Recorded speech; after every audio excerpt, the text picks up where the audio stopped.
Well, it's been a couple of weeks, so as promised, I've given you now a new updated 2017 NFL mock draft.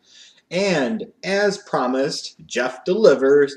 It's a two-round edition. You can check out all 64 picks in the description box below. Isn't that exciting?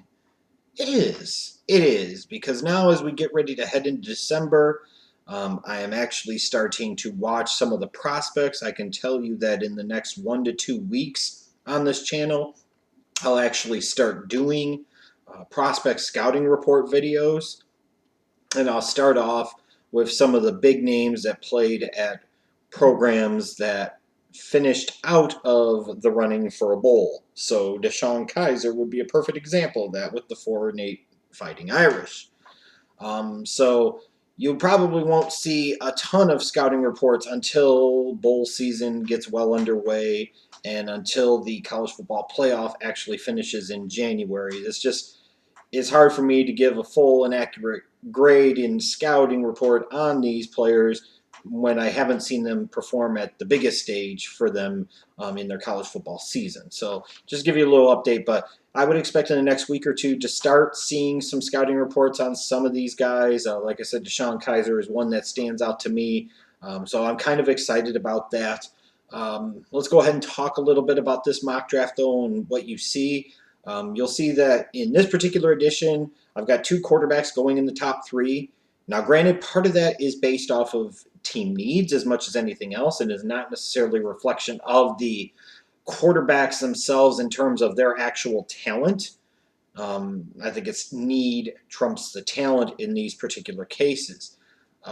Starting off with Cleveland, there's a lot of thought that they would maybe take somebody like a Myles Garrett because some people view him as far and away the number one prospect in this draft class, and I don't know if I agree with that assessment, but it is what it is. But if you're the Cleveland Browns and you're sitting there right now, you're winless on the season. You're winless on the season for a variety of reasons. You are the least talented team in the National Football League. You are by far the worst organization in the National Football League. And the number one way to rectify that is to finally get a franchise quarterback that you can build around.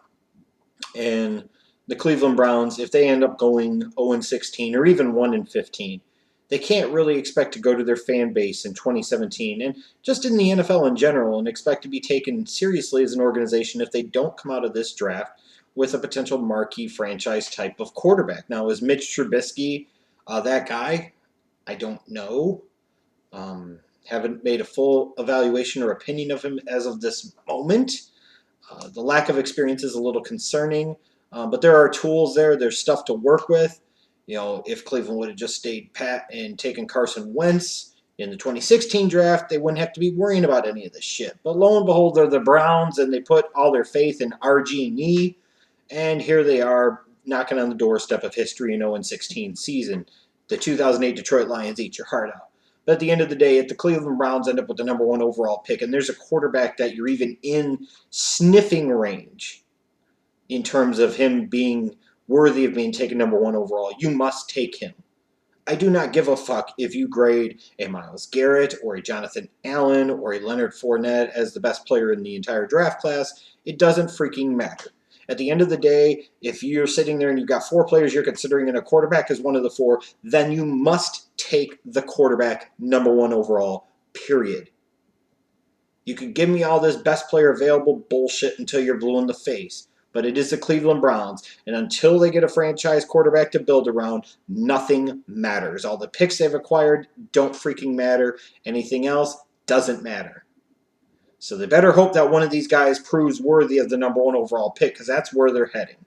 In terms of the second pick, I've got Myles Garrett going to the 49ers.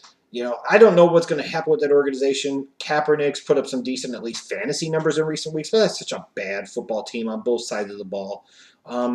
They could just go best player available there. I don't know if Chip Kelly will be back in 2017. So right now it's hard to slot a quarterback there if for no other reason.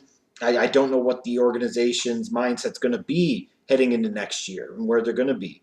You've got Chicago at number 3. Clearly quarterback is the number one need on that team. And, at this point in time, this is probably, again, talking about a situation where need would trump the talent. Maybe this would be a team that would try to trade back a couple of spots. I don't know. I don't know how I'd feel about DeShone Kizer in a Chicago Bears uniform, but that's what I've got happening here.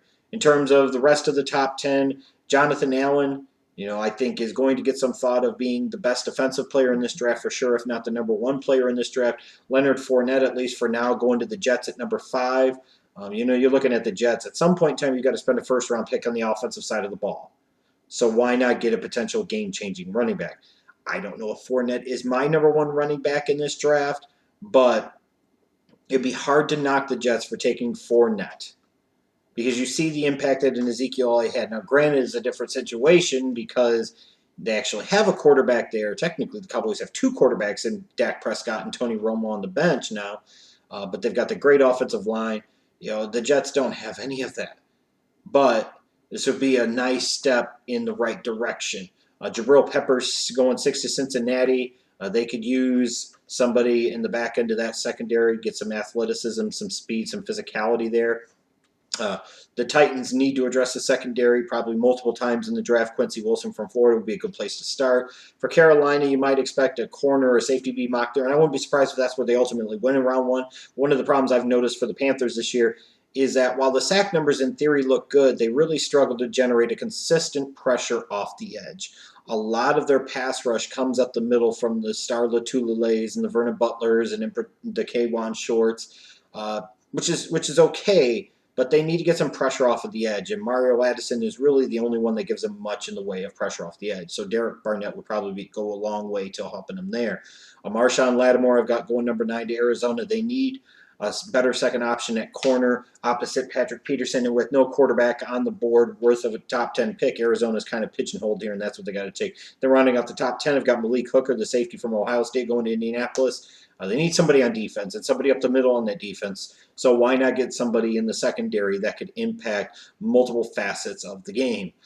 In terms of just the overall outlook of the draft, once again, the quarterback position, some of you might be surprised that Deshaun Watson and Brad Kaya are nowhere to be found in any of the first 2 rounds. I will say at this point in time, I lean a little bit more strongly towards Deshaun Watson being able to be taken in round 2 as opposed to Brad Kaya, but there are serious questions about both of those guys.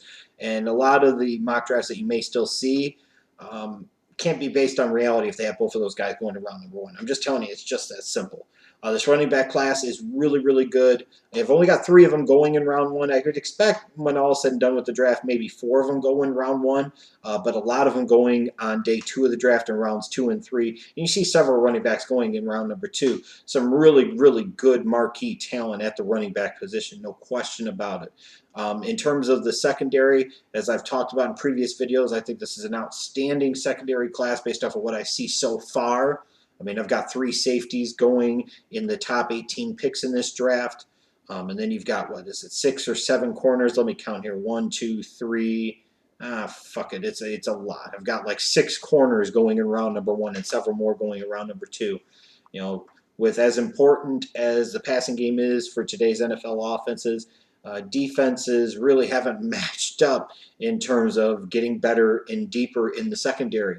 And for a lot of teams, there are needs in the secondary, corner, safety, whether it's outside corner, slot corner.